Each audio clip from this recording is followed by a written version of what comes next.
Okay, I got a 2015 Audi A3 and the customer is complaining that the fuel level digital display is not properly working. So as you can see, it's blinking now, saying that it's empty, and apparently it's not empty.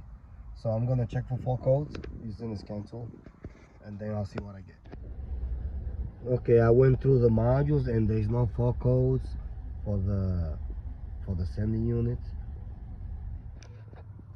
Okay, before removing the pump for replacement, mark it. See the little nipple here, and put a mark on the tank.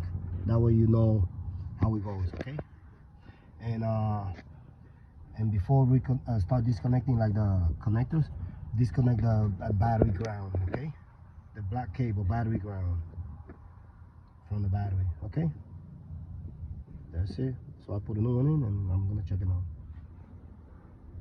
So I lift up the pump again, and now it's working on the dash. See? Now it's working. So something is catching the lever center. Something is getting cut up somewhere. So I gotta find out. And that's gonna be this one right here.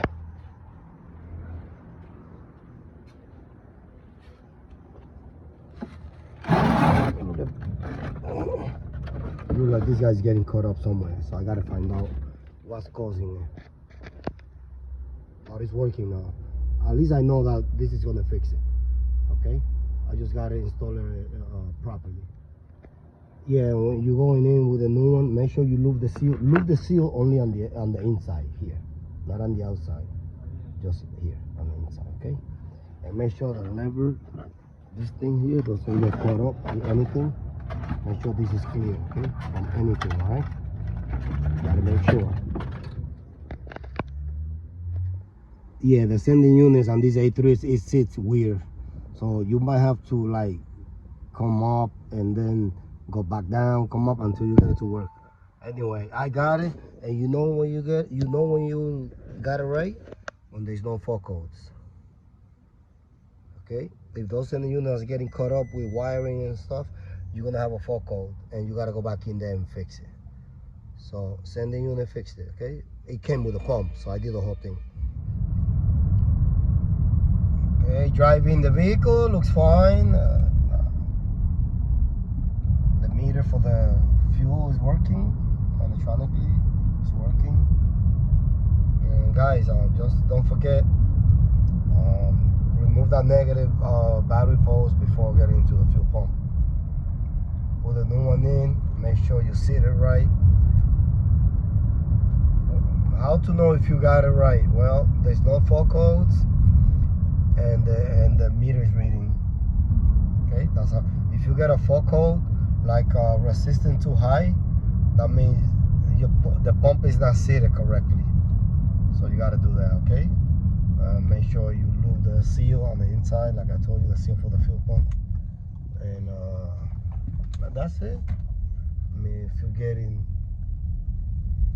right here, one of the light, like the low fuel level here, blinking red. Sometimes you don't have any fault codes. Just go ahead and replace the pump with the sending unit. Okay, and that should take care of it. And don't forget, if you put it in, you get no fault codes, nothing, and still not working, go ahead and do a battery discharge. Okay, cap discharge is basically you gonna remove the two battery terminals, positive and negative, with a 10mm, and put something metal like a screwdriver, and touch both terminals like this. Okay, that way any electricity sitting on the instrument cluster is gonna discharge. Okay, sometimes electricity gets actuated, and then the cluster kind of stuck there with the same measurements, and this will release any electricity in the cluster. And sometimes this fixes a lot of stuff. So if you're getting weird stuff in the cluster, this is not a bad idea. Try this. Okay, it might not fix it, but it might fix your issue too. Okay, so do this for you could put like maybe a couple minutes, 5 minutes, and see what happens. Okay, cap discharge on the battery. That's you do the with a 10mm socket or wrench. Remove both cables from the battery and touch the two cables together. Okay? Away from the battery. You got the battery disconnected. Now you're gonna grab the two cables and touch them together in a couple minutes, 3-5 minutes, and that should bring this the meter up, the bars right here. So yes, right now it's working fine, no lights. So guys, thumb up if you like the video and subscribe if you haven't. I'll see you on the next one.